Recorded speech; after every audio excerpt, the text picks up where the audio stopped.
এখন অৰণ্যত এহাল ধুনীয়া হাতীয়ে বাস কৰিছিল। দেখাত যিমান ধুনীয়া, দুয়োটাৰে মনবোৰো তাতকৈ বহু বেছি ধুনীয়া আছিল। সিহঁতহালৰ এটা ধুনীয়া কণমানি পোৱালিও আছিল আৰু তাৰ নাম আছিল নন্দু। নন্দু খুব ফূৰ্তিবাজ আৰু সি খেলা-ধূলা কৰি বৰ ভাল পাইছিল। এদিনাখন তিনিও একেলগে এঠাইলৈ গৈ আছিল। ইহবাৰ মাত শুনি ইফালে সিফালে চাই দেখিলে এজনী কণমানি ছোৱালী গছৰ তলত অকলশৰে বহি আছে। গছৰ তলত অকলশৰে বহি থকা কণমানিজনী দেখিবলৈ বৰ মৰম লগা আছিল।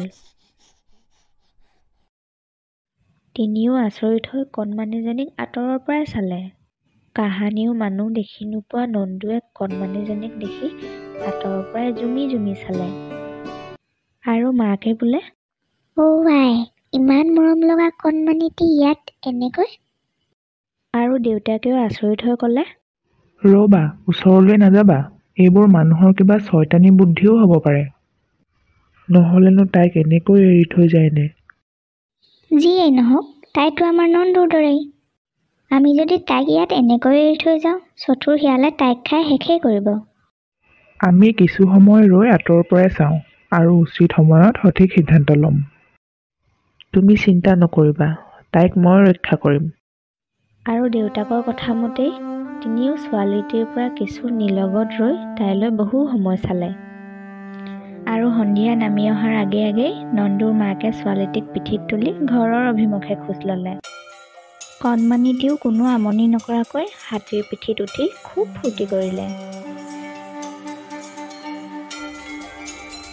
পিছৰ দিনাৰ পৰা নন্দু আৰু কণমানিক কোনে পায়।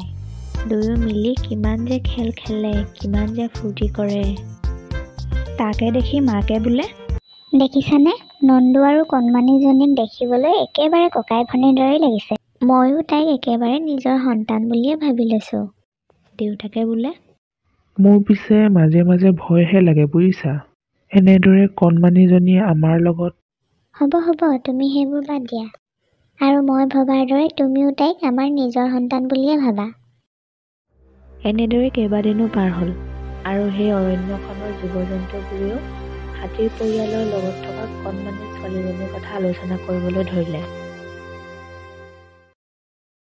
আৰু আনফালে কণমানিজনী হেৰুৱাৰ দিন ধৰি তাইৰ ঘৰৰ মানুহে দিনে নিশাই তাইক বিচাৰি গোটেই অৰণ্যখন চলাথ কৰি ফুৰিছে। ইফালে এটা চতুৰ শিয়ালে কেনেকৈ হাতীৰ পৰিয়ালটোক ফচাই নিজৰ পেট পূজা কৰিব পাৰি দিনে ৰাতিয়ে তাকেই চিন্তা কৰিবলৈ ধৰিলে। শিয়ালে মনতে ভাবিলে, ছোৱালীজনী খাই পেলালে কথা নিশিকিব। কিবা এটা উপায়েৰে তাইক মোৰ হাতলৈ আনিবলৈ পাৰিলেই হ'ল। তাৰ পিছত তাইক পৰিয়ালৰ ওচৰলৈ গতাই দিবলৈ যাওঁতেই মই মানুহৰ লগত মিতিৰালি পাতিম। তাইক উভতাই পোৱাৰ আনন্দত সিহঁতেও মোক প্ৰভু মানিব। আৰু তাৰ পিছত মই যি খাবলৈ বিচাৰোঁ তাকেই আনি মোৰ মুখৰ আগত হাজিৰ কৰিব। শিয়ালে এইদৰে মানুহৰ লগত চলে বুদ্ধিৰে মিতিৰালি কৰাৰ কথা ভাবিলে। কথামতেই কাম। এদিন ৰাতি শিয়ালে কণমানিজনীক চুৰ কৰি আনি নিজৰ ঘৰ পোৱালেহি। কিন্তু পিছদিনা কণমানিজনী সাৰ পাই উঠিয়েই ওচৰত নন্দুক নেদেখি কান্দোনত গগন ফালিলে। শিয়াল বপুৰাৰ কপালেই বেয়া আছিল। সি কোনো মতেই তাইক নিচুকাব নোৱাৰিলে। আৰু তাইৰ গগন ফলা চিঞৰত তাইক বিচাৰি ঘূৰি ফুৰা মানুহে শিয়ালৰ গুহাৰ সন্মুখত আহি ভিৰ কৰিলে। এনেদৰেই কণমানিটি উদ্ধাৰ হ'ল আৰু শিয়ালৰ চতুৰালি ইমানতে অন্ত পৰিল। আনফালে তাইক বিপদৰ পৰা উদ্ধাৰ কৰা নন্দুৰ পৰিয়ালে চকুলো টুকি তাইক আঁতৰৰ পৰা বিদায় জনালে।